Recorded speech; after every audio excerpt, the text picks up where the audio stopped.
Je dois vous faire un aveu. J'ai toujours été quelqu'un de curieux et je me suis toujours intéressé au vécu des personnes qui m'entouraient. Cela me permettait de mieux les connaître et de les découvrir, ce qui, j'en suis sûr, est un réflexe généreux. S'intéresser aux autres facilite les relations avec ceux-ci. En créant, en 2018, le podcast natif Les Interviews d'Eric Cooper, j'avais le projet de partager avec tous et toutes le voyage que je faisais en découvrant la vie et les réalisations des personnes qui, à mon micro, racontaient une histoire, leur parcours de vie ou leur création. C'est sur le ton d'une simple conversation que se déroulent les interviews d'Eric Cooper. Le décor est simple. La terrasse d'un café, un musée, un parc, une gare. L'ambiance parfaite pour permettre à la conversation de se dérouler aisément. Le seul témoin de ces mots échangés, c'est le micro qui restituera fidèlement les échanges et les bruits extérieurs. L'auditeur ou l'auditrice n'assiste pas à cette conversation. Mais si il ou elle ferme les yeux, il ou elle sera à mes côtés et grâce à son imagination, suivra l'interview pour découvrir de façon virtuelle l'acteur ou l'actrice du podcast qui pourra être une personne connue ou inconnue. J'espère que vous aurez un plaisir certain à écouter ce podcast et que vous vivrez un moment unique et hors du temps grâce à celui-ci. Bonjour, aujourd'hui nous avons dans ce podcast un acteur et une actrice, Chloé et Nicolas, qui vont nous présenter Folia Officinalis.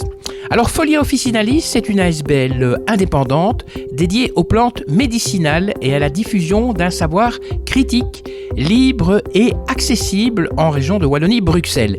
Elle se veut à la fois bibliothèque spécialisée, lieu de formation et d'éducation populaire, où la curiosité et la rigueur scientifique vont de pair avec le plaisir de la pratique autour du végétal. Si vous voulez en savoir plus, eh bien vous allez sur leur site www.folia-officinalis avec 2f.be. La première question, est-ce que vous pourriez nous raconter comment est née Folia ? J'ai créé Folia en 2021 avec mon amie Tamara, donc on était deux, qui elle est pharmacienne et on s'est rencontrés à l'école des plantes à Ath, qui est une des écoles privées les plus connues sur l'enseignement de la phytothérapie avec le prisme en plus de la médecine des tempéraments, etc. Mais bon.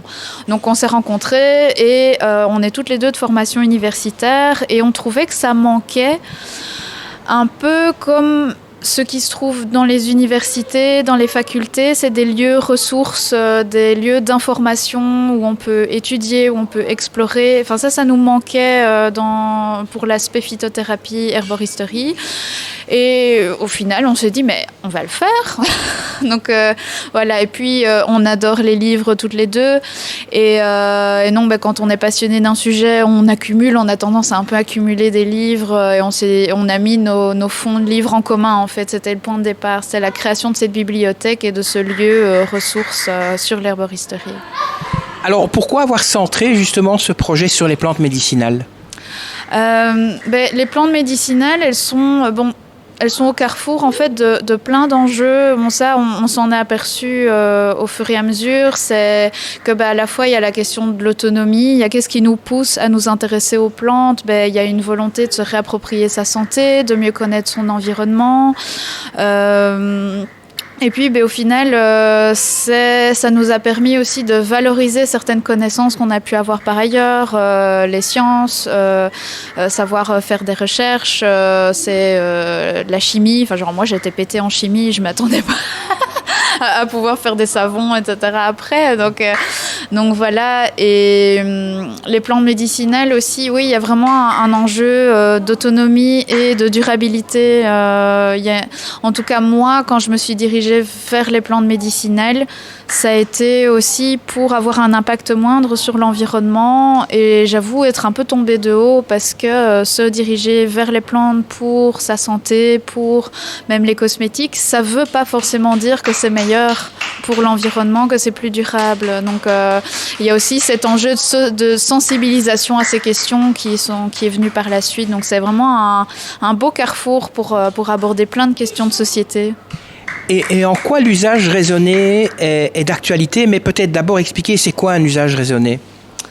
Alors, ça, on va peut-être être deux à discuter. On peut commencer par l'usage déraisonné. Si une plante a été diluée 12 millions de fois, reste-t-il un principe actif ? On peut au minimum se poser la question. Une fois que la question est posée, on peut mesurer ça et on peut en évaluer les effets positifs ou absents. Alors l'usage raisonné, c'est justement de revenir à une base de l'herboristerie avec des solvants usuels tels que l'éthanol, l'huile, l'eau, quelques expérimentaux par après comme la glycérine, bien à la mode en phytothérapie aussi, et d'aller voir qu'est-ce qui est efficace là-dedans, qu'est-ce qu'on peut optimiser dans les pratiques, qu'est-ce qu'on peut aller chercher dans la tradition, confronté aux résultats actuels et à venir. Oui, en fait, c'est quelque part continuer un héritage ancien qui est l'expérimentation, l'empirisme. C'est confronter les connaissances anciennes avec des actuelles et c'est chaque fois réfléchir à ces usages et non comme il y a l'injonction pour le moment de consommer un peu aveuglément des compléments alimentaires, des huiles essentielles, consommer des plantes en fait qui est. Et donc là, l'idée, c'est vraiment de réfléchir à ses besoins, réfléchir à, et à comment, vu que cette matière végétale est précieuse, comment l'honorer au mieux, j'ai envie de dire, si je peux amener cet aspect-là honorer le végétal, quoi. Et que signifie pour vous une santé consciente à la portée de tous ? Mais moi, un des éléments qui m'a fait le plus de bien en suivant des formations en herboristerie, c'est ce côté de me réapproprier des questions de santé. Alors oui, on a des cours d'anatomie quand on est plus jeune, on a des cours de biologie, mais est-ce que fondamentalement je sais comment fonctionne la toux, comment fonctionne la fièvre, quels sont les mécanismes qui font qu'on se sent pas bien et qu'on a envie d'apporter une substance pour se soigner, que ce soit une substance végétale ou médicamenteuse ou peu importe, hein. Mais il y a ce côté réfléchir à ses usages et aussi en directe ligne avec la volonté médicale qui est que on doit pouvoir faire des choix en connaissance de cause, en ayant toutes les informations à portée de main. Et pour le végétal, j'ai l'impression, en tout cas pour l'herboristerie, il y a tout un aspect qui est absent. L'impact environnemental, comme j'ai dit tout à l'heure, on en parle maintenant oui, mais on en parlait quasi pas. Est-ce qu'un produit est actif ou pas ? Est-ce que ça va être la meilleure manière d'utiliser cette plante, oui ou non. Ça, c'est pas vraiment abordé. Il n'y a pas de réflexion et d'approche critique en fait sur l'herboristerie. Et pour faire des choix en conscience, il faut pouvoir avoir toutes les informations à portée de main. Et donc nous, on essaye d'amener cette approche critique pour que les gens puissent faire leurs choix en conscience. Et je vais aussi répondre à cette question-là. La santé consciente, ça passe aussi par un dialogue avec des professionnels de la santé. Et donc, si j'ai une petite boule à la peau, je vais pouvoir aller questionner mon médecin qui va faire un diagnostic précis, un dermatologue par exemple, et que je ne suis pas capable de faire, moi, l'herboriste. Tout à fait incapable, c'est hors de mes portées. Le médecin va m'apporter un diagnostic sur ce que c'est, va probablement citer le trouble, la maladie. Et moi, herboriste, peut-être que j'ai connaissance, ou puis-je trouver connaissance d'une plante qui va pouvoir m'aider, ou peut-être que je vais faire appel simplement à la pharmacie. Un herboriste, c'est aussi un pharmacien ? Non, pas du tout. On ne peut pas du tout aller sur le domaine de la pharmacie. Leur boulot leur est réservé et décrit en termes de loi. Un herboriste, c'est simplement un connaisseur de plantes, pas de toutes, et quelqu'un qui sait où aller chercher les plantes et qui peut, à l'aide d'un diagnostic médical, peut-être apporter des réponses Avant de passer à la question qui va parler de la bibliothèque, Folia officinalis, ça veut dire quoi? On s'est inspiré de la nomenclature binomiale en botanique. Donc pour désigner des êtres vivants, on utilise généralement 2 noms, un nom de genre et un nom d'espèce. Et moi, j'ai été surtout en contact avec ça, avec la botanique. C'est très utilisé en botanique, notamment pour pouvoir savoir qu'on parle bien de la même plante d'un bout à l'autre du monde. Bon, même s'il y a des petits changements en fond, voilà. Mais c'est hyper crucial et on s'était dit, mais tiens, et si on s'inspirait de ça pour créer le nom de l'association? Donc Folia officinalis, techniquement, c'est la feuille officinale. Enfin, les feuilles officinales, même si depuis il y a une petite faute de latin, je dois avouer, c'est devenu la folie officinale. Et mine de rien, c'est pas mal non plus.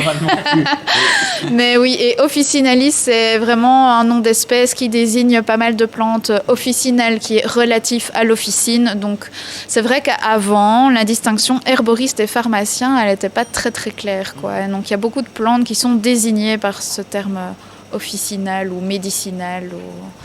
La bibliothèque, elle joue quel rôle dans votre association? Elle est centrale, elle est vraiment centrale parce que nous, on a envie de promouvoir le recours à une documentation la plus diversifiée possible quand on fait des recherches sur les plantes. Alors oui, il y a des témoignages, oui, il y a Internet, mais il y a aussi les livres, les études, etc., les articles parfois. Et donc, nous, c'est un peu notre point de repère, même dans le cadre de notre formation, de nos ateliers, on recours à la bibliothèque très souvent. C'est un outil qui nous permet aussi de dire telle source elle est fiable, telle source elle n'est pas fiable. Ça c'est intéressant, oui, mais il faut faire attention à ça.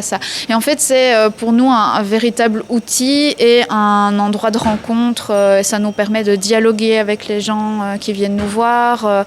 Et depuis qu'on a permis l'emprunt à la bibliothèque, c'est vraiment un lieu qui vit de plus en plus et des personnes, enfin, à quoi ça sert d'acheter des livres pour les stocker chez soi et les ouvrir 2 fois par an? L'idée, c'est que les connaissances circulent, qu'on se les approprie, qu'on critique positivement et négativement aussi, mais voilà, que ce soit vivant. Et donc, les bibliothèques étant des lieux vivants, c'est vraiment essentiel pour nous.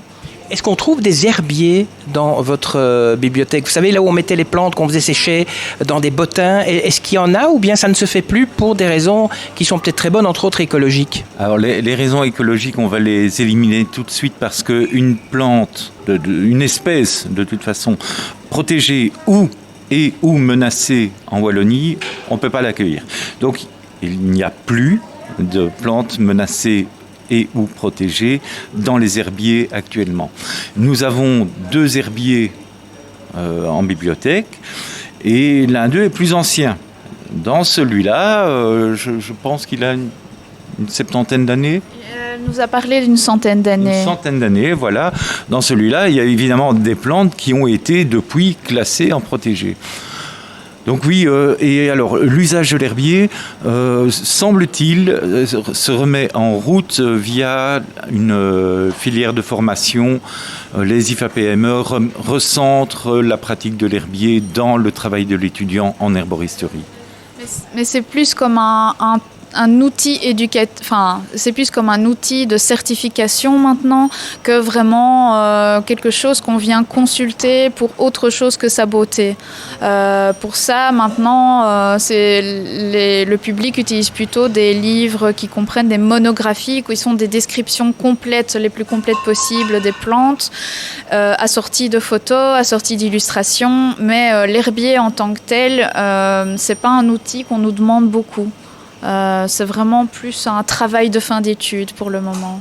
On nous demande plutôt des conseils sur la réalisation de l'herbier, sur la manipulation du papier collant, la disposition de la plante, des choses comme ça. Et les étudiants en supérieur, qu'on appelait ingénieurs agronomiques, je pense qu'on appelle ça des bio-ingénieurs maintenant, réalisent toujours des herbiers. Et je pense qu'en haute école, liés à la botanique et compagnie, ils le réalisent encore aussi. Pour pouvoir reconnaître des plantes sur le terrain, puisque vous parlez de livres et de guides, quel est le mieux, un livre avec des photos ou un livre avec des aquarelles ou des dessins? Le mieux, c'est une flore. Et le mieux, c'est une flore et d'avoir été formé à l'utilisation d'une flore. Alors, voilà, moi, je n'en suis pas capable actuellement. Et donc, le mieux après, en deuxième ligne, c'est de se connaître. Moi, je repère les fleurs dans mon environnement. La plante, tant qu'elle est en état végétatif, je ne la vois pas trop, mais la fleur, je la vois bien. Et donc, j'ai choisi pour l'identification un guide qui a classé les fleurs par couleur. Et donc, je vois une fleur jaune, je sais que je dois aller chercher dans mon petit chapitre jaune. Et dans ce petit chapitre jaune, c'est simple, je compte les pétales et j'ai les fleurs à 4 pétales, 5 pétales, plus de 5 pétales, symétrie radiale. Et voilà, j'en arrive à une identification assez facile comme ça, mais elle est de loin, elle n'est pas du tout professionnelle. Non. C'est de l'amateurisme naturaliste, mais ça me suffit. En fait, pour pouvoir reconnaître une plante, même qu'on n'a jamais vue accompagnée d'un professionnel, il faut maîtriser un certain jargon. Et ce jargon en botanique, il est utilisé dans tous les livres, je dirais, qu'ils comprennent des illustrations, des photos ou même rien que des mots.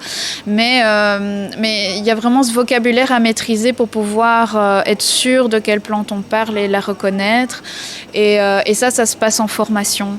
Après, pour revenir à votre question, ça dépend comment sont faites les photos et comment sont faites les illustrations. L'illustration, elle a l'avantage de pouvoir mettre en évidence des caractéristiques clés de l'espèce qu'on a face à soi. Qu'une photographie, nous on a quelques livres comme ça qui comportent des photos, elles sont pas bien faites. Hein. Donc la plante, elle est dans un espèce de magma vert, on reconnaît pas bien, c'est pas bien mis en évidence. Et à contrario, il y a certains livres qui ont photographié tous les éléments de la plante sur fond noir. Alors ça, c'est magnifique. D'ailleurs, il y a plein d'illustrations comme ça qui se trouvent sur Internet qui permettent de vraiment bien mettre en évidence les plantes. Et parfois, sur une même planche, il y a les différentes plantes qui se ressemblent de la même famille. Comment discriminer ces variétés les unes les autres? Donc en fait, il n'y a pas de tel livre est bon, tel livre est moins bien. C'est plus celui-là en particulier. Quels sont ses avantages? Quels sont ses inconvénients? De où je pars? Moi, en tant que personne désirant reconnaître les plantes dans la nature et comment bien m'outiller.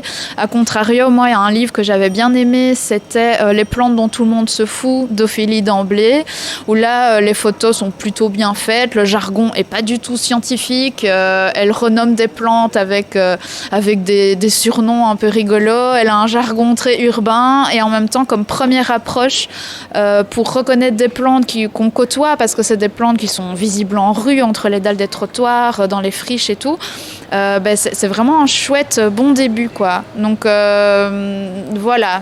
Alors qu'un livre comme ça, on pourrait se dire non, c'est pas très sérieux, alors que si, ça peut être un meilleur outil que quelque chose de vraiment très poussé qu'on trouve dans des boutiques naturalistes. Donc faut voir avec quoi on part. Oui, et puis il faut voir les attentes aussi. Peut-être que je ne m'attends pas à voir des illustrations sur du papier millimétré. Pourtant, ça permettrait de bien se représenter la taille de l'objet mis en scène. Et donc il y a parfois dans les livres des mises en scène aussi de la plante qui peuvent être sympas pour le lecteur. Vous avez un centre de documentation. Quelles sont les thématiques qui sont couvertes, que l'on peut découvrir dans ce centre de documentation? Donc évidemment, herboristerie et phytothérapie, on distingue un peu les deux dans le sens où en herboristerie, on est plus sur de la pratique et donc on va plus avoir des recettes de comment cultiver les plantes, etc. Qu'en phytothérapie, on va plus être sur les applications médicales et il y a certains livres de phytothérapie qui ont même des indications assez poussées, qui sont des outils presque professionnelle, quoi, même professionnelle. Mais donc il y a ces thématiques-là. Puis il y a l'ethnobotanique. Donc là, c'est plutôt les médecines traditionnelles, en ce sens où là, c'est plus des enquêtes de terrain, des répertorisations des plantes utilisées par les populations locales. Et alors, on en a quelques-unes d'Afrique centrale grâce à la Société française d'ethnopharmacologie. On a celle du Maroc. Enfin voilà, on complète ça parce que vraiment, il y a cet enjeu des médecines traditionnelles qui est hyper important actuellement. Et on n'a pas envie de se centrer uniquement sur celles qui sont à la mode pour le moment, donc l'Ayurveda ou la médecine traditionnelle chinoise. Donc on a vraiment envie d'ouvrir notre curiosité. Mais donc il y a aussi l'alimentation, la cuisine sauvage, elle est très à la mode en ce moment. Donc alimentation, qu'est-ce que j'ai dit encore ? Histoire de la botanique, de la médecine, histoire du métier d'herboriste, la botanique, on a quelques livres de chimie et de biochimie. La biochimie, évidemment, ça... Pourquoi les plantes médicinales ont une efficacité ? C'est parce qu'elles contiennent des principes actifs et pouvoir les comprendre, pouvoir comment les transformer, ça c'est important. Donc en fait, tous les sujets qui touchent de près ou de loin aux plantes médicinales. Est-ce que j'ai oublié quelque chose ? Alors, tu en as oublié 3 qu'on connaît bien dans le vocabulaire commun, qui sont la gémothérapie, l'aromathérapie et l'hydrolathérapie. Et puis tu oublies notre plus petit rayon qui est le philosophie. Oui, c'est vrai, philosophie et folklore, parce qu'il y a des usages magico-religieux aussi qui ont toujours été liés aux plantes médicinales, et c'est difficile de ne pas d'éluder cette question. Donc voilà, on essaye de nouveau d'avoir un regard large et non dogmatique, on va dire ça. Et alors, on a encore un rayonnage qui n'est pas disponible auprès, lui, qui sont des livres en dépôt. Donc, on a des contacts qui trouvent que, tiens, ce livre-là, il serait quand même mieux dans votre bibliothèque que chez moi. Moi, il est là dans le rayonnage, je ne l'utilise pas. Cependant, je n'ai pas envie de vous le donner. J'ai envie de pouvoir le reprendre à tout moment et de le mettre à la consultation de tous.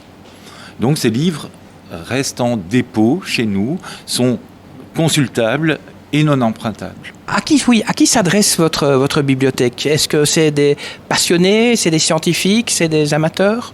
Tout le monde. Alors, véritablement tout le monde, parce qu'on a d'abord des passants qui poussent la porte, qui se posent des questions. Tiens, qu'est-ce que c'est ? Qu'est-ce que vous faites ? On a des locaux, donc des gens qui habitent dans les 10 km, on va dire, et qui sont intéressés par la thématique des plantes comestibles, médicinales.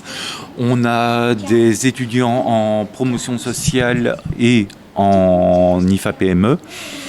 On a des étudiants qui font maintenant les diplômes, les certificats universitaires à Bruxelles et Liège. On a des étudiants de l'EFP, qui est un équivalent des IFA-PME en région bruxelloise. On a des élèves de l'école des plantes. On a des gens qui se forment par eux-mêmes de façon autodidacte. Et on a, ça c'est plus nouveau, des plus jeunes maintenant qui poussent la porte, qui s'intéressent à ça. C'est un petit peu un combat qu'on aimerait bien développer, c'est de toucher les plus jeunes générations. Moi-même, j'approche tout doucement des 60 ans, mais voilà, ils connaissent des plantes en usage familial, en usage condimentaire. Ils ont lu, parfois pour l'anxiété liée à des examens, on leur a peut-être conseillé une tisane de ci, de ça. Les menstruations des jeunes filles dans cet accompagnement-là. Il y a beaucoup de choses à faire avec la jeunesse, en tout cas.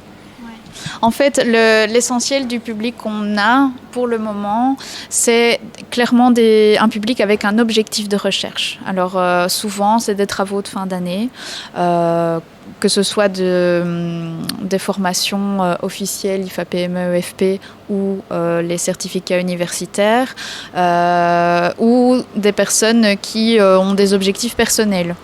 Ça, c'est vrai que ça arrive aussi. Genre, j'ai telle affection, on m'a conseillé ça, mais voilà, j'aimerais bien un petit peu chercher. J'ai des plantes au jardin, j'aimerais bien savoir quoi utiliser. Eh ben, on est là pour accompagner. Ça aussi, c'est qu'on ne laisse pas la personne un peu livrée à elle-même, n'importe qui, même quelqu'un qui n'y connaît rien du tout, mais qui a envie de se mettre à apprendre ce sujet, eh bien, on va l'accompagner, on va pouvoir, vu qu'on connaît plus ou moins, on n'a pas tout lu, hein, mais on connaît nos livres, on sait plus ou diriger, ah tiens, celui-là, c'est un bon début, ah, celui-là, il est vraiment plus poussé, il va être plus intéressant pour tel cas. Et donc, on est là pour justement faire filtre et savoir rediriger la personne au mieux selon ses compétences de départ et selon ses objectifs.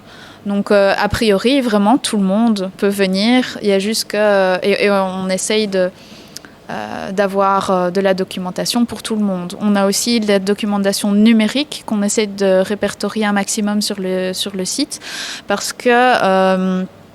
il y a la documentation papier, c'est sûr, mais avec Internet aujourd'hui, on a accès à énormément de connaissances de par le monde et plein d'outils sont mis en place. Bon, il y a à boire et à manger sur Internet et donc l'idée, c'est de rediriger vers des sites de confiance. Et donc ça aussi, on essaye de faire. Comment il y a des étudiants, ils doivent pouvoir chercher des études scientifiques sur la plante qu'ils ont envie d'approfondir. Comment on fait? Et donc on va sur les portails dédiés, on explique un petit peu. En fait, on fait de la vulgarisation de ce genre d'outils numériques aussi. Donc voilà. On a aussi le mouvement inverse pour le numérique, c'est-à-dire qu'on a aussi des gens qui poussent la porte en disant « Écoutez, j'ai vu sur mon réseau social une publicité de tel livre, je n'arrête pas de voir cette publicité de livre, est-ce que vous l'avez? Et qu'est-ce que vous en pensez ?»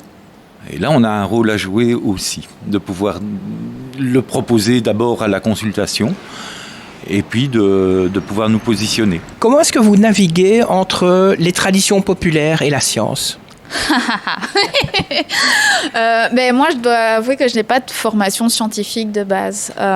Donc, tout ce qu'on fait, nous, c'est en sachant pertinemment que ce n'est pas parfait. D'ailleurs, aucun scientifique dira que sa pratique est parfaite, de toute façon. Mais nous naviguons dans le sens où il y a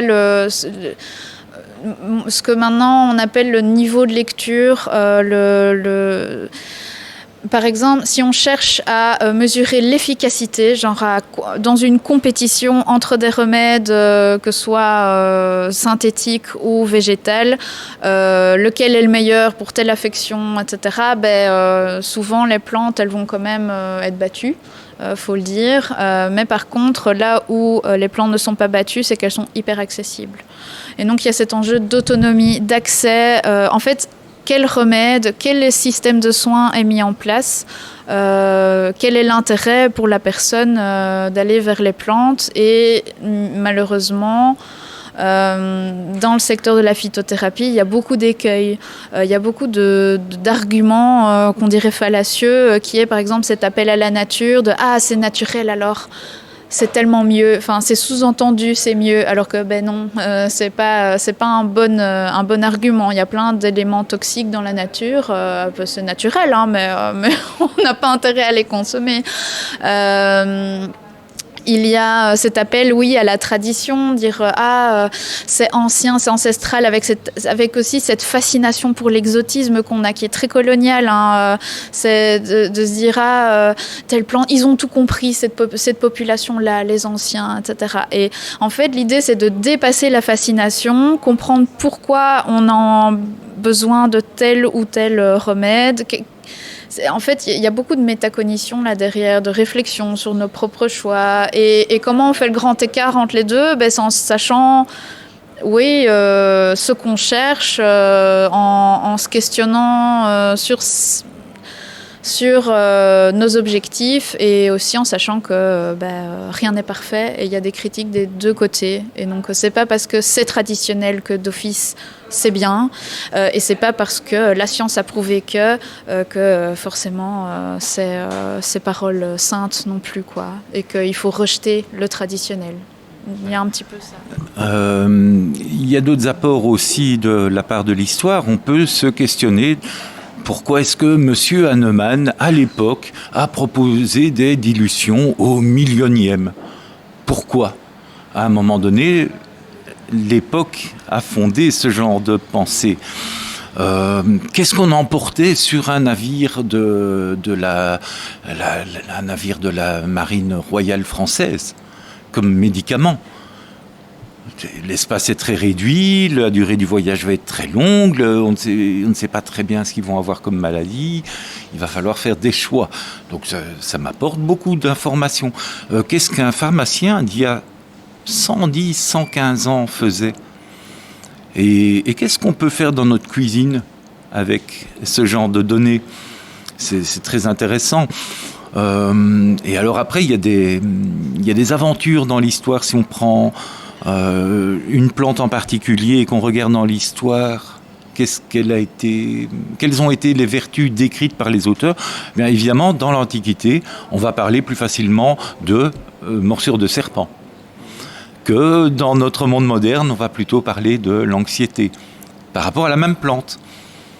Et finalement, peut-être que tout le monde a raison, mais la blessure de serpent, on ne la rencontre plus. T'oublies tous les vermifuges, hein, aussi, les vermifuges à base les plantes utilisées comme ça, parce que vraiment ça touchait tout le monde, c'était omniprésent, et vraiment s'intéresser aux plantes médicinales et leurs usages dans l'histoire, c'est un peu une lunette sur notre passé, sur quelles étaient les problématiques de l'époque. On tombe sur des noms désuets, complètement désuets de maladies qu'on n'utilise plus. C'est hyper passionnant, juste de savoir ça. Et on a quelques livres comme ça, même en ancien français, c'est hyper croustillant. Moi, j'ai essayé de formation littéraire à la base et j'avoue que ça me fait un peu chaud au cœur de voir ces usages populaires. C'est hyper intéressant. Quelles sont les plantes que les psychiatres de l'époque, où on les appelait aliénistes, utilisaient? C'est fascinant. Et les réactions des patients, plus encore. C'est des plantes qu'on utilise encore? Alors qu'on va encore utiliser parfois dans d'autres secteurs médicaux, l'ophtalmologie, par exemple, je pense à la belladone. On ne l'utilise plus du tout en psychiatrie, on va encore l'utiliser en ophtalmologie. On va peut-être retrouver des atropines aussi dans la médecine cardiaque, médecine de guerre. Mais le reste, non. non, c'est fini. Oui, le contexte fait l'usage. Il y a tu parles de médecine de guerre. Là, quand il y a un besoin urgent de quelque chose, on est plus prompt à essayer des remèdes de manière un peu aventureuse, en faisant fi de la déontologie. Et voilà, c'est aussi ça l'usage des plantes du passé, quoi. Alors, est-ce qu'il est important d'encourager l'autonomie dans l'usage des plantes médicinales ?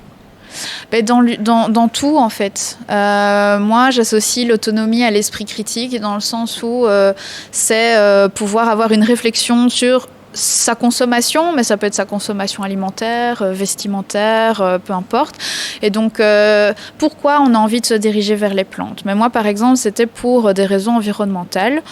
J'avoue que je me rends compte que c'est pas tellement bénéfique, parce qu'il y a ce coût environnemental de l'aromathérapie, notamment, qui est fort à la mode, qui est utilisé à tout va. Et je suis un peu tombée des nues en voyant ça. Il y a ce recours aux plantes exotiques miraculeuses dans les compléments alimentaires qui pillent la biodiversité, littéralement. En plus, il y a des problèmes de falsification dans ce secteur, vu qu'il est beaucoup moins contrôlé. Voilà, je m'aventure un petit peu, mais en gros, moi, j'y allais pour des raisons environnementales, et finalement, c'est pas super, mais... je compose avec mes besoins du moment. Si on y va pour des raisons on s'imagine que c'est mieux pour la santé, est-ce que se questionner là-dessus, quel est le rapport bénéfice-risque à utiliser je sais pas moi, un dafalgan par rapport à une reine des prés, par rapport à je sais pas quoi. C'est l'idée de vraiment... adopter un point de vue large sur les options qui s'offrent à nous pour pouvoir choisir. Et il n'y a pas de bon choix. Il y a le choix qui correspond le mieux à notre besoin du moment. Et donc, pour moi, l'autonomie, c'est hyper important. Et pour ces raisons-là.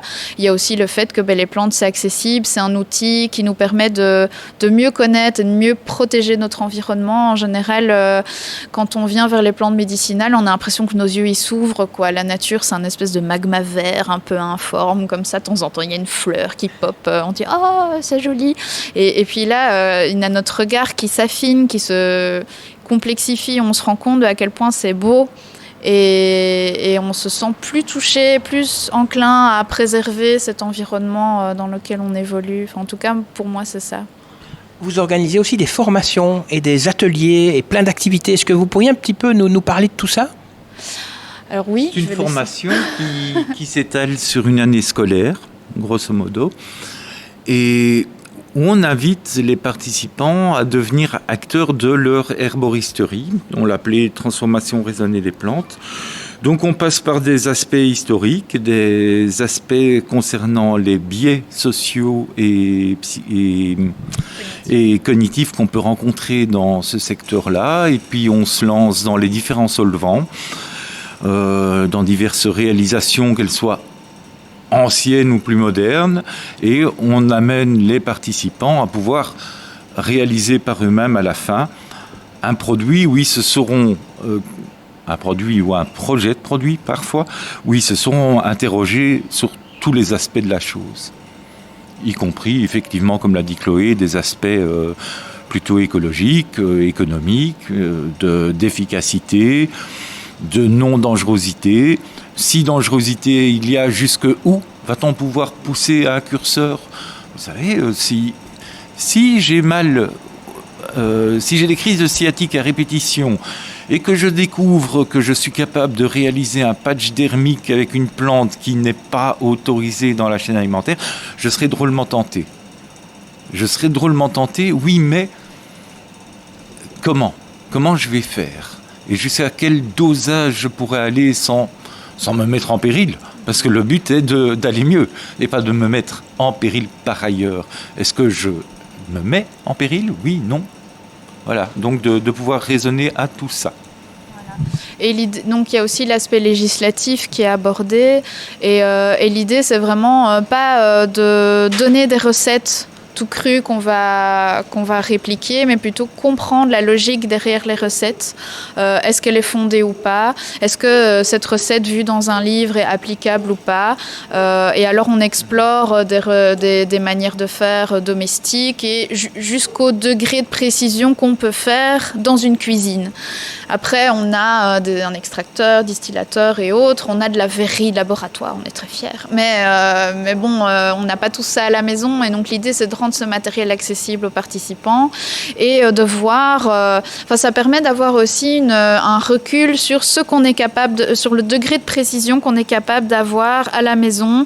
Et c'est OK, et ce sera peut-être pas parfait, mais on a fait de notre mieux et ça permet aussi, en conséquent, de savoir que dans le secteur du complément alimentaire ou pharmaceutique, on peut aller jusque tel degré de précision parce que on peut jouer avec la pression, on peut refroidir très fort. Est-ce que c'est bien ou pas ? On ne met pas de jugement dessus, on c'est juste une connaissance un peu globale qu'on essaie de transmettre pour pouvoir après appliquer à la maison. Et honnêtement, de ce qu'on a eu comme participants, comme questions de recherche, comme diversité dans les approches, c'est hyper intéressant.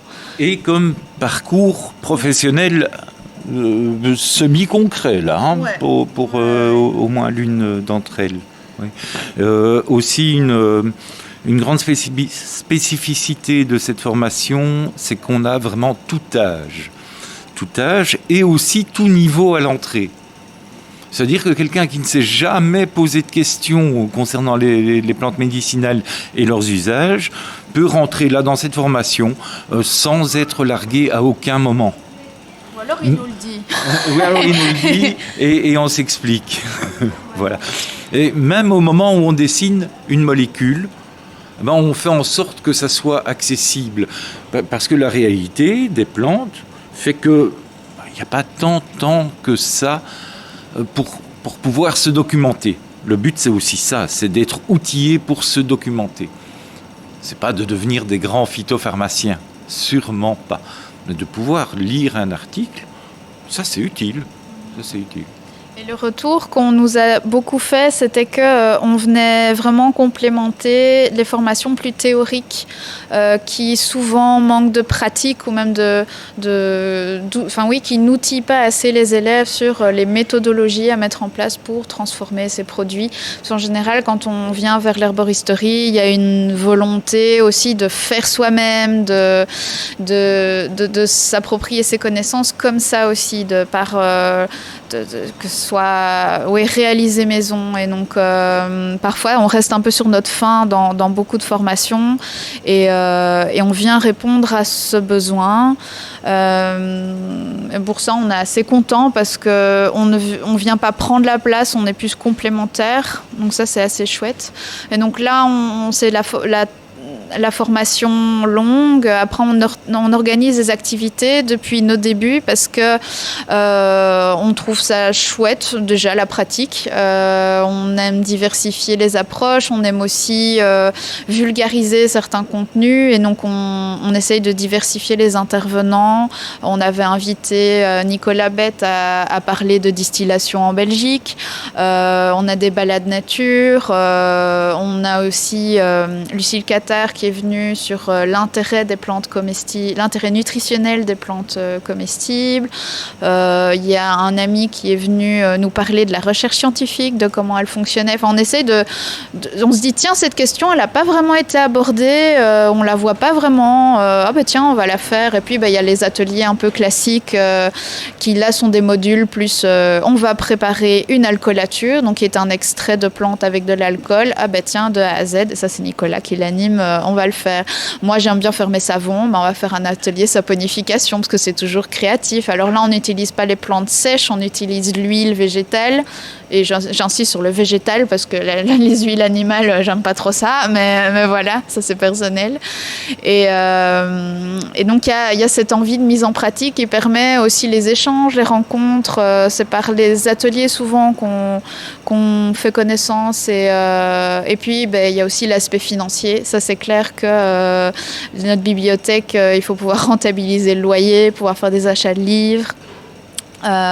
Oui, il faut pouvoir payer nos charges, donc les activités, la formation, les cotisations des membres aussi, ça c'est hyper important pour nous pour que le projet puisse continuer. Quels sont les principes que vous avez envie de transmettre au travers de vos formations ? L'importance d'une approche critique et d'une réflexion sur nos motivations personnelles. Pour ça, on vient souvent nous demander, ça c'est pas lié à notre formation, mais c'est je cherche une formation sur l'herboristerie, qu'est-ce que vous me conseillez ? Ou je cherche un livre, qu'est-ce que vous me conseillez ? En général, il n'y a pas de réponse parfaite. Il y a quels sont vos besoins ? On essaye à chaque fois de renvoyer la personne, l'utilisateur, à ses besoins personnels et à ses motivations et à les questionner, les interroger pour faire des meilleurs choix. Donc on essaye d'amener ça dans l'herboristerie aussi. Quelle plante tu vas choisir ? Est-ce la meilleure forme d'emploi pour toi ? Est-ce que ça va être pratique dans le sac à main en plein été par exemple ? Est-ce que vraiment il faut utiliser une huile essentielle à ce moment-là ? Est-ce que ce serait pas mieux en macérat huileux ? Ou comme ça on peut doser moins l'huile essentielle par exemple ? En fait c'est chaque fois interroger. Je dirais que c'est vraiment ça, c'est la réflexion qu'on essaye d'amener. Pas de savoir, de connaissances dogmatiques et universelles, mais plus de la réflexion. Et il faut se rendre compte aussi qu'un étudiant qui a envie de réussir un examen n'a pas les mêmes motivations que quelqu'un qui réfléchit à composer un remède pour une dermatite équine. Là, on a quand même des attentes différentes et le délai est différent aussi. L'étudiant, il va s'y prendre 1 semaine, 3 semaines, parce que ce sont des bons étudiants à l'avance. Que la personne qui compose un remède vétérinaire pour chez lui, pour soigner son cheval, il a plus le temps. Et il va faire des essais, des erreurs, des retours, il va revenir, il va changer d'huile. Peut-être qu'il va utiliser une autre cire, une cire végétale plutôt qu'une cire d'abeille, par exemple. On vient beaucoup chez vous pour justement soigner ces animaux par des plantes. Est-ce que c'est de plus en plus populaire ou peut-être moins populaire qu'avant? Je ne sais pas. C'est arrivé, et à ce moment-là, on est plus, en fait, c'est comme pour la santé humaine, on accompagne les réflexions. Moi, j'avoue, je suis moins compétente dans ce secteur-là, mais c'est sûr qu'il y a de la demande. On a peu de livres, on a très peu de livres sur les usages vétérinaires, alors qu'ils ont été vraiment, vu que les plantes médicinales, c'est surtout des usages paysans au niveau populaire, la question animale, elle est omniprésente, et dans beaucoup de livres d'herboristerie, il y a cette question, dans des livres anciens. De la toxicité de certaines plantes pour des animaux à pâture, par exemple. Mais est-ce qu'on vient nous voir spécifiquement pour ces besoins-là? C'est anecdotique. C'est vraiment plus anecdotique parce que c'est le bouche à oreille qui fonctionne, ou alors le grand Internet en général. Vous avez lancé un podcast. Comment vous est venue cette idée de lancer le podcast et quels sont les thèmes que vous abordez? Alors, il est tout jeune. Notre intention, elle était de créer un média sur l'herboristerie qui soit plus accessible aussi, plus dans l'air du temps, parce que il faut bien se l'avouer, notre premier outil, ça a été en dehors de la bibliothèque, c'était le blog, et la lecture, de moins en moins de personnes lisent les blogs, et on s'est dit, l'outil podcast, ça peut être intéressant, puis on est plus proche des gens, on nous entend, il y a plus de l'espace pour interviewer des personnes aussi, et donc à la fois, c'était vouloir un média un peu plus dans l'air du temps, et aussi comme si c'était faire des petites conférences, donc des échanges comme on est en train de faire ici, avec des personnes qu'on trouve intéressantes, mais qu'on n'aurait pas les moyens ou la possibilité de faire venir pour une conférence, et de rendre ça accessible au plus grand nombre aussi. Donc c'est plus des entretiens. On a d'abord interroger la question de la cueillette sauvage et de la réglementation avec une membre du CA qui est Sabrina, qui connaît très bien cette question en Wallonie en tout cas. Puis on a eu la chance de rencontrer Richard Monvoisin, qui est un éducateur. Un didacticien des sciences. Oui, un didacticien des sciences qu'on a rencontré, qui nous a beaucoup touchés dans notre parcours personnel à Nicolas et moi, surtout d'abord à Nicolas, et puis je suis tombée dedans aussi. Et puis l'intention, c'est d'interviewer des personnes qui sont liées de près ou de loin à l'herboristerie, qui amènent des questions intéressantes pour ce domaine. Je ne sais pas si tu as envie d'ajouter quelque chose. Oui, que le son est un média qui ne nous demande pas tant d'investissement que ça, alors que la vidéo, il faut dire ce qui est, il y a comme on dit, des youtubeurs qui font du travail extraordinaire, et on ne va pas y arriver. Et on n'a pas le temps, on est tous bénévoles, on a des activités sur le côté. Et le son, ça nous semblait être un entre-deux possible. Bon, j'ai connu les radios libres aussi, qu'on appelait radio. Moi aussi. Voilà. Et donc, j'ai toujours cet amour de l'audio, du média audio. On peut faire autre chose aussi. On peut être au jardin en écoutant un podcast ou une radio. Voilà. Comment fait-on pour devenir bénévole dans votre association et pour participer à la vie de celle-ci, donc de Folia Officinalis? On prend contact avec nous, on vient nous voir, ou alors on nous envoie un petit mail, et voilà, on peut faire une discussion sur qu'est-ce que tu as envie de faire, qu'est-ce qui t'intéresse, quel est notre besoin aussi. Donc ça, c'est plutôt en nous rendant visite et en échangeant avec nous. Alors parfois, c'est des besoins ponctuels, par exemple, on se rend à un événement, on a besoin de quelqu'un qui soit là pour tenir le stand avec nous. Parfois, c'est nous aider à ranger le local, reclasser les livres. On a besoin aussi de lecteurs qui nous aident à faire des revues de livres. Donc il y a des petits besoins ponctuels comme ça, et puis tenir la permanence de la bibliothèque ou ce genre de choses. Mais ça, c'est vraiment après une première rencontre en général, parce que c'est important de voir si on s'entend bien, si les besoins se rencontrent, et le but de la personne, c'est qu'elle s'épanouisse dans le projet et avec nous. Donc, Est-ce qu'il faut des qualités spéciales pour être bénévole chez vous? Est-ce qu'il faut avoir fait certaines études? Est-ce qu'il faut avoir certaines qualifications ou pas? Non.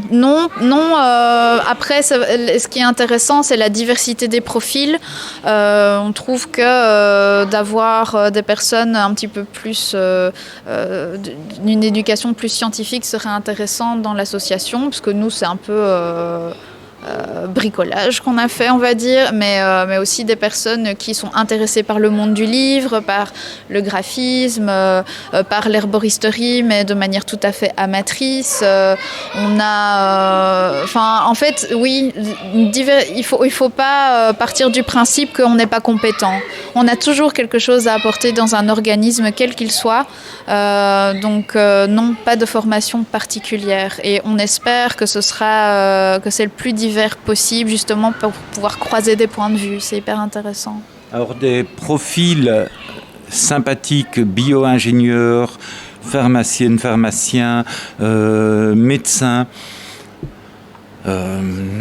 ethnologues, sociologues, sont évidemment les bienvenus. On aimerait beaucoup, si quelqu'un m'entend là et sait m'apprendre à utiliser une flore, eh bien je suis preneur, évidemment. Donc un gars comme François Couplan serait le bienvenu, j'espère qu'il nous écoute. Alors, quel regard portez-vous sur les enjeux environnementaux liés à la cueillette et au commerce des plantes ? En fait, il y a cette impression de proximité, les plantes. Je parlais de magma vert. Pour beaucoup de personnes, les plantes, elles sont pas en disparition. C'est pas. Et justement, c'est même bien qu'on utilise les plantes pour sa santé ou son hygiène corporelle, on va dire ça. Mais on oublie, on élude complètement que pour faire des extraits de plantes, en général, il faut une grande quantité. Et le summum étant les huiles essentielles, parce qu'il faut vraiment plusieurs centaines de kilos pour produire 1 litre, voire même moins. Ça dépend. Il n'y a pas de généralité, c'est d'une plante à l'autre. Alors on aime bien citer la rose, mais personne n'utilise la rose. Mais c'est 1 tonne de pétales pour 1 litre d'huile essentielle. La lavande, on est à un pourcentage 1,8, je crois. Non, c'est 0,8. Quelque chose avec 8. En tout cas, pas beaucoup. Alors que la lavande, elle est omniprésente, même dans les produits d'hygiène. Et cultivée.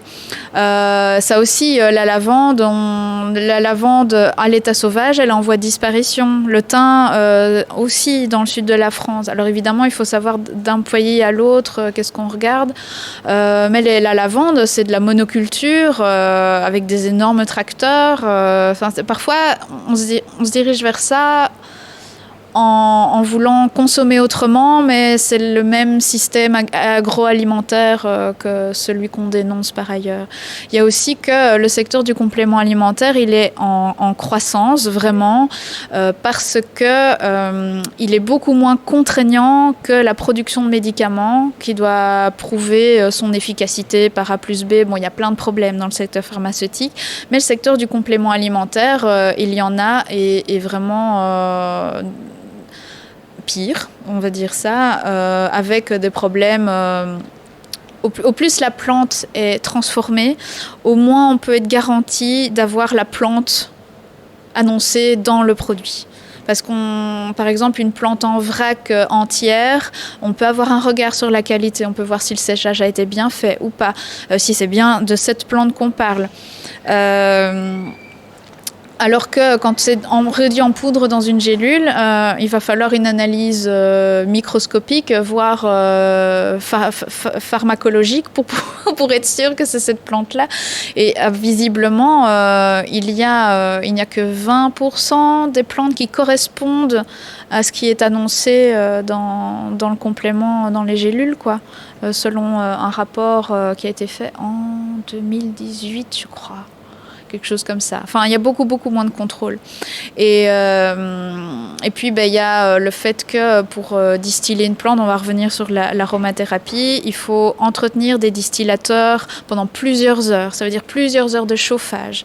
Et ce qui se passe, c'est que comme la main-d'œuvre est peu rémunérée, parce que souvent c'est des pays du Sud, on va arracher la plante, qui est moins bien formée aussi, mais donc elle va arracher la plante, on va prendre le feuillage pour être distillé et le bois, il va servir pour entretenir le distillateur, ce qui fait que c'est un acteur de déforestation dans quelques pays.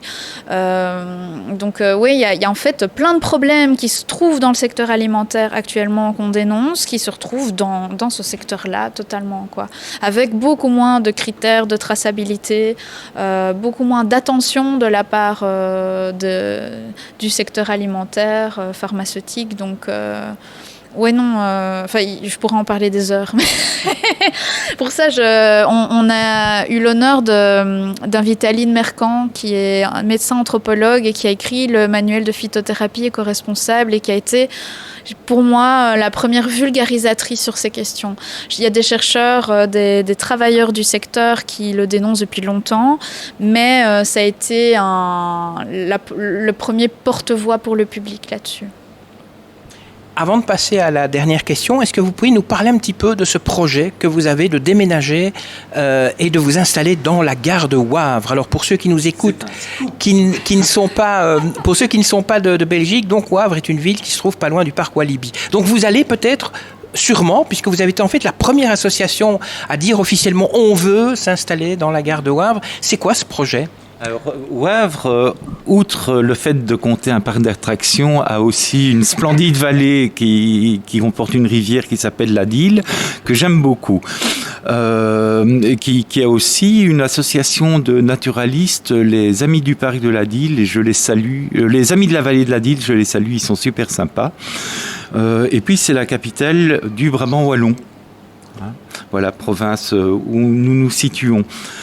Et là, vous m'étonnez parce que vous disposez d'un scoop concernant cette gare de Wavre. Voilà. Alors, comme Chloé l'a dit tout à l'heure, on est un peu à l'étroit. Et pour le moment, dans notre formation, par exemple, on accueille 6 personnes par cours. Et ces 6 personnes, c'est déjà un petit peu à l'étroit. On aimerait bien que ces 6 participants soient mieux accueillis et un plus bel espace de travail, plus vaste, et que nos livres soient mieux mis en valeur aussi. Donc on cherche un endroit plus grand. Mais on n'a pas un budget extensif non plus. Donc plus grand et gratuit, ce serait parfait. Donc si quelqu'un a proche de grands axes de transport en commun, tels que Wavre, par exemple, gare des bus, gare SNCB, ligne directe vers Bruxelles en bus, la E411 qui passe ici, cette rocade vers Louvain-la-Neuve. Donc on est bien situé à Wavre, ça nous plaît. Les locaux qu'on nous présente là sont plus grands, ça nous plaît. Et serait encore dans notre budget, ça nous plaît. Vas-y, Chloé. Tu l'as cité, il y a l'accès en transport en commun. Si on imagine une transition écologique, l'accès en transport en commun, il est hyper important. Moi, j'ai déjà essayé, avant qu'on existe, quand je voulais faire des recherches sur des plantes, j'allais au jardin botanique de Meyze, j'essayais d'aller à Liège, à Vielsalm ou quoi, mais c'était vraiment extrêmement difficile et je n'avais pas de voiture. Et non, le fait d'être dans une gare, là pour le moment on est dans la gare de Cours-Saint-Étienne, on est au 4 quarts, ça fait partie de notre ADN d'être accessible en transport en commun, pour la visibilité de l'herboristerie de manière générale, de notre projet et aussi pour l'accès à des personnes qui n'ont pas les moyens d'avoir une voiture, qui ont envie de développer, d'utiliser moins la voiture individuelle. Et donc le fait fait que la gare de Wavre fasse un appel à projet, ça nous a parlé tout de suite et on s'est dit que c'était vraiment hyper intéressant. Enfin, ça rencontre à la fois notre envie d'être accessible en transport en commun, d'être en centre-ville, d'être visible, nos critères financiers, mais il y a aussi cet aspect tiers-lieu qu'on aime vraiment beaucoup. Oui. Partage de compétences, multiplication des points de vue. On est toujours dans cette même logique de collectivisation. Certaines ressources, c'est bête à dire, mais de s'acheter une photocopieuse pour la SBL Officinalis, je ne vois pas trop le sens. Par contre, s'il y a une photocopieuse pour l'ensemble d'un projet, chouette. Chouette. Et il en va de même pour beaucoup de choses quand on y pense. L'entretien du bâtiment, le réseau Internet, les pannes électriques, l'assurance, tout ça, on en est déchargé par une sorte de soutien collectif. Il y a la création de liens quand on est au sein d'un tiers-lieu. Enfin, c'est pas pour rien qu'il y a des tiers-lieux qui émergent, c'est qu'il y a une sincère envie de faire communauté autrement. À l'ancienne aussi, c'est d'être sur place, faire des projets citoyens ensemble. Et il me semble que dans la gare de Wavre, il y a aussi cette volonté d'être des projets issus de secteurs différents, qui collaborent, d'avoir cette volonté citoyenne. Enfin, il y a vraiment un projet beaucoup plus large qui est porteur de sens pour nous. Et qui est vraiment pertinent dans le monde qu'on souhaite, dans lesquels les plantes font partie, mais pas que. Donc voilà. Et alors peut-être pour terminer, 2 livres que vous pourriez conseiller. Ceux qui nous écoutent, qui disent, moi j'ai envie quand même de m'y intéresser aux plantes médicinales, c'est quoi? C'est le Maurice Mességuet, le Pierre Lieu-Tagui ou il y en a d'autres? Moi j'ai cité tout à l'heure les plantes dont tout le monde se fout. Je reste hyper amoureuse de ce livre parce que il est récent, la mise en page est hyper jolie, il est accessible en termes financiers et c'est une première approche de la botanique que je trouve assez cool. Et puis c'est l'autrice est très visible sur les réseaux sociaux, c'est Ta Mère Nature. Déjà le titre de sa chaîne est assez parlant. Et je trouve que pour décomplexer un peu ce côté savoir hyper carré, il est vraiment pas mal. Ça, c'était mon dernier coup de cœur. Et puis, vous citiez Lieu-Tagui. C'est vrai que Lieu-Tagui, c'est un classique. C'est un ethnobotaniste qui est décédé maintenant il y a 2 ans, il me semble, et qui a vraiment...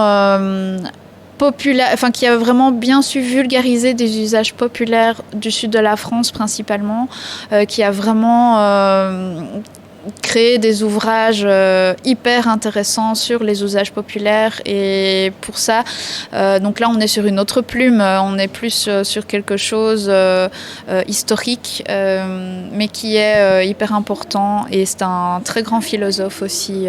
Donc vraiment, moi je conseille ces 2 livres personnellement. Et toi ? Alors moi, j'inviterais vos auditeurs à se choisir un petit livre d'identification de plantes, mais qui leur correspond à eux.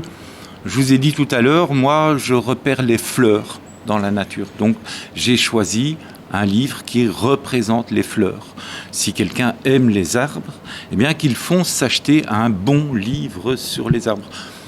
L'ornithologie, pareil. Moi, je sais différencier une dinde d'une poule et c'est tout. Voilà. Mais choisissez-vous un bon livre que vous allez utiliser, qui vous convient. Alors, qui vous convient aussi dans la mise en poche. Donc, si vous partez avec un sac à dos, c'est pas le même que si vous partez avec une petite besace de pêcheur. C'est pas le même que si vous partez juste avec la poche de la veste, par exemple. Donc voilà, ça c'est un premier conseil de livre. Et alors j'irai en deuxième conseil aussi dans un livre qui parle de voyage avec les plantes. Donc un livre d'ethnologie, d'anthropologie. Et là aussi, peu importe, choisissez une zone géographique qui vous plaise, peut-être une période aussi qui vous soit sensible, et foncez dans un bon livre d'ethnobotanique ou d'ethnopharmacie. Et moi qui croyais que tu allais citer le Dorveau. Ah, j'ai hésité, mais alors si vous êtes fasciné par l'histoire, plus largement que le Dorveau, c'est un des pères de la pharmacie française, allez sur le site qui s'appelle Gallica, qui est la Bibliothèque nationale de France, numérisée, et qui recense là plein de bouquins. Vous tapez le nom de la plante que vous étudiez et vous allez parfois être étonné des usages que vous allez rencontrer. Des vieux manuscrits, il y a même des facsimilés, vraiment les amoureux de l'histoire et des livres qui sentent la poussière. Bon, c'est derrière un écran numérique. La poussière numérique, c'est vraiment une mine d'or et on trouve des livres d'anciens pharmaciens, d'anciens médecins de campagne, d'herboristes, vraiment d'alchimistes même. Donc vraiment, c'est une ressource hyper précieuse. Ça y est, c'est fini. Merci Chloé, merci Nicolas de nous avoir raconté l'histoire de Folia et de nous avoir parlé également de toutes les nombreuses activités que votre ASBL organise. Je rappelle, si vous voulez en savoir plus, www.folia-officinalis.be. Avant que vous ne partiez, vous les auditeurs, n'oubliez pas de vous abonner. Comme ça, vous serez tenus au courant de la diffusion d'un prochain podcast avant tout le monde. Si vous avez aimé ce podcast, likez, partagez-le également. Partagez-le avec tous vos amis. Et puis n'hésitez pas, un petit commentaire, ça fait toujours plaisir. Allez, sur ce, je vous quitte. Que la force soit avec vous et avec tous les autres. Et on se donne rendez-vous pour le prochain podcast. Bye bye.